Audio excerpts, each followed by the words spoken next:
আমাদের এক ভাই তিনি প্রশ্ন করেছেন, আশরাফুল ইসলাম, মালিবাগ, ঢাকা থেকে, বেনামাজির শাস্তি বিষয়ে জানতে চাই। বেনামাজের শাস্তি আসলে কোরআন শরীফের মধ্যে নামাজের ব্যাপক আলোচনা করেছেন। নামাজ না পড়লে তাদের শাস্তি কি হবে সেটাও কোরআন শরীফে যথেষ্ট বয়ান দিয়েছেন। এমনকি সূরা কালাম আমরা যখন 42-43 নম্বর আয়াত দেখব, ইয়াউমা ইউকশাফু আন সাক ওয়া ইউদআউনা ইলা সুজুদ ফালা ইস্তাতিউন, কিয়ামতের ময়দানে ওই সমস্ত বান্দা যারা বেনামাজি এদের পায়ের গিরা খুলে ফেলা হবে। উভয় পায়ে, নারী হোক পুরুষ হোক, পায়ের গিরা খুলে ফেলা হবে। ইউদআউনা ইলা সুজুদ, এরপরে বলা হবে সিজদা দাও, ফালা ইস্তাতিউন, এরা সিজদা করতে পারবে না। তো আল্লাহ পাক সুবহানাহু ওয়া তাআলা বলবেন, তোমাকে পায়ের গিরাগুলা দিয়েছে আমার দরবারে গিরা ঘুরাইয়ে যাতে সিজদা করতে পারো, তুমি আমাকে সিজদা করো নাই, গিরাগুলো আমি খুলে ফেলবো। সেজন্য স্থায়ীভাবে গিরা খুলে ফেলবে বেনামাজি বান্দাদের। এটা সরাসরি কোরআন শরীফে আসছে। এমনকি কোরআনে পাকে ওই সমস্ত জাহান্নামীদেরকে বলবে, জান্নাতীরা জাহান্নামকে ডাক দিয়ে জাহান্নামীদেরকে বলবে, তোমরা জাহান্নামে কেন গেছো? মা সাকার সালাকাকুম ফি সাকার, সাকার। তোমাদেরকে সকর জাহান্নামে কে পৌঁছাইছে? তারা বলছিলাম আকুন মিনাল মুসাল্লিন, আমরা মুসাল্লি ছিলাম না, যার কারণে আজকে জাহান্নামে আসতে হয়েছে। তাহলে নামাজ না পড়লে জাহান্নামে যেতে হবে।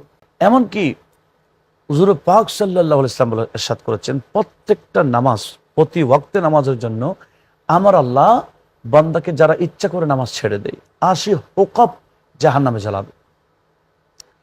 80 হুকব মানে এক হুকবা মানে 1000 বছর, 80 হুকব মানে 80,000 বছর। শুধু ফজরের নামাজ কেন পড়ে নাই, 80,000 বছর জাহান্নামে জ্বালাবে।